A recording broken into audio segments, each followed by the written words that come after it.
Hi, I'm Olivia, and today's happy nugget comes from Simone Biles, the amazing American gymnast, Olympic gold medalist, and three-time world all-around champion. Simone Biles is one of the most decorated and talented gymnasts of all time. She has won the most world championship gold medals by a female gymnast in history. And among her many records and achievements, she is the first woman to win 3 consecutive world all-around titles.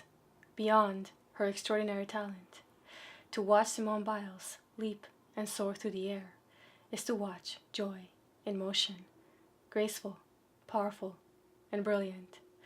Her positivity and her smile are infectious. From her wonderful book, Courage to Soar, speaking on failure, Simone Biles said, "I'd missed making the junior national team by 1 spot. 1.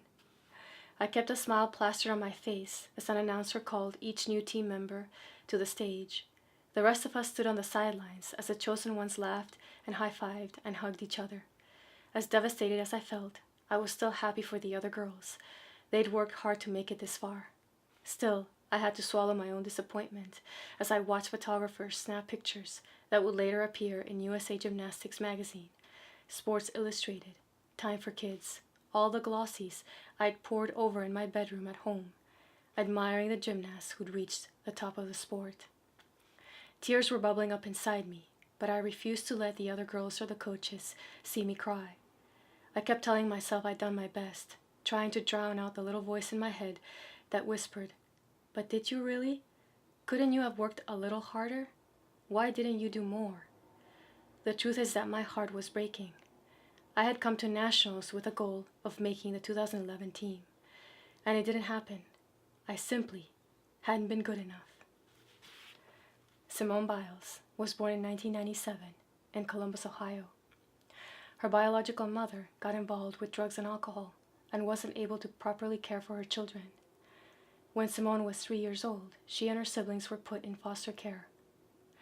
Her foster parents were kind, but Simone's grandfather was moving heaven and earth in order to be able to take in his grandkids. A few months later, Simone and her siblings went to live with her grandparents. A year later, after getting attached, they were separated. Eventually, after prolonged legal complications, when Simone was 6 years old, her grandparents officially adopted her and her younger sister, becoming their parents. Simone was an energetic child, constantly on the move, jumping on the trampoline, doing somersaults and backflips, fearless and stubborn, roughhousing with her older brothers. When Simone was 6, she took a school field trip to a tumbling gym and was instantly fascinated by the gymnastics equipment, copying the skills the older gymnasts were practicing. Soon after, Simone joined a Junior Olympics gymnastics program, quickly advancing through the various levels of skill and difficulty. But when Simone reached the higher levels, she struggled. She had raw talent and physical power, and while some gymnastic skills came easily to her on the floor, vault, and beam, because of her short height and small hands, she struggled on the high bar. But to pursue an elite gymnastics career, she would have to master all 4 events. Simone kept pushing herself, and she received phenomenal guidance from her coach, who never hesitated to push Simone to give the best of herself, but who was always there to remind her to enjoy herself and to have fun doing the sport she loved. Until Simone was 14, she hadn't been on anyone's radar as a possible candidate for a spot in the USA Gymnastics national team. But that year, she was invited to the famous Corrosive Gymnastics Ranch in Texas. Simone wasn't used to the serious and hardcore training atmosphere at the Corrosive Ranch. She realized that if she wanted to move to the next level, she would have to embrace a more intensive style of training. That gymnastics could be fun and games, but that she also had to start seeing it as work.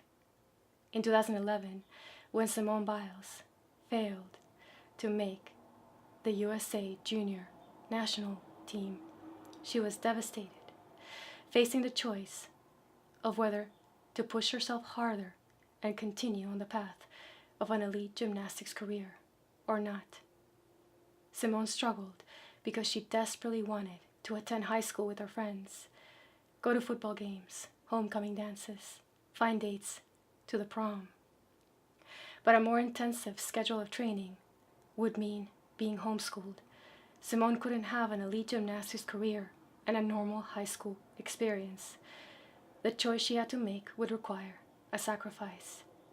For weeks, the question at the dinner table every night was which path Simone would choose. In her journey to decide, Simone remembered something her father had told her: never squander what God has given you.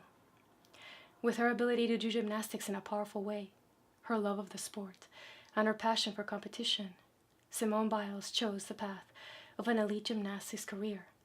And when she made that choice in her heart, she flew higher than anyone else ever has. Again, from her book. There was nothing in me that wanted to stop. In fact, I was already dreaming of performing as an elite level gymnast and making the national team. And although the 2012 Olympics were still 4 years away, I secretly fantasized about going with the team to London. But I had a problem. My birthday is on March 14th, so I will only be 15 the year of 2012. I wrote in a 5-subject notebook that I turned into my diary.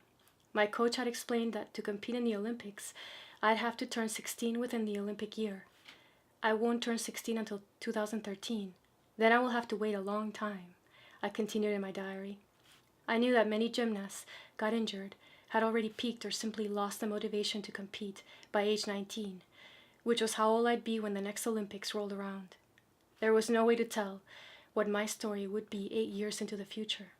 I don't know if I will make it, I scribbled, feeling deflated. I closed the notebook and rested it on my nightstand. I switched off the lamp and turned over to go to sleep. After staring into the dark for a few minutes, I switched back on the light, picked up the notebook, and wrote one more sentence. I want to go the farthest I can. Simone Biles took every apparent failure and disappointment in her performances as an opportunity to improve. She didn't give up. She realized that she hadn't failed, but that she just hadn't succeeded yet. A person can only fail if they stop trying, if they refuse to pick themselves back up and try harder.